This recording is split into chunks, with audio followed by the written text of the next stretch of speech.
السلام علیکم ورحمۃ اللہ وبرکاتہ۔ بسم اللہ الرحمن الرحیم۔ حضرت ابو ہریرہ رضی اللہ تعالی عنہ بیان کرتے ہیں، رسول اللہ صلی اللہ علیہ وسلم نے فرمایا، جب تم میں سے کوئی دعا کرے تو یوں نہ کہے، اے اللہ اگر تو چاہے تو مجھے بخش دے، اگر تو چاہے تو مجھ پر رحم فرما، اگر تو چاہے تو مجھے رزق عطا فرما، بلکہ اسے چاہیے کہ وہ پورے عزم کے ساتھ دعا کرے، کیونکہ وہ جیسے چاہے کرتا ہے، اسے کوئی مجبور کرنے والا نہیں، کیونکہ ساری ناممکنات صرف اللہ ہی کا غلام ہے۔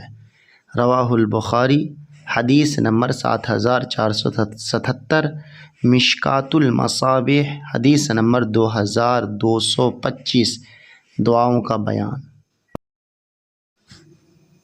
متن حدیث۔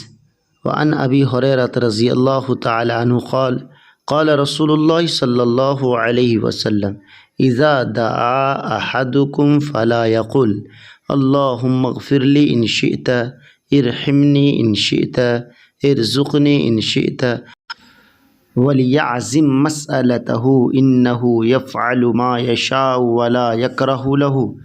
رواہ البخاری۔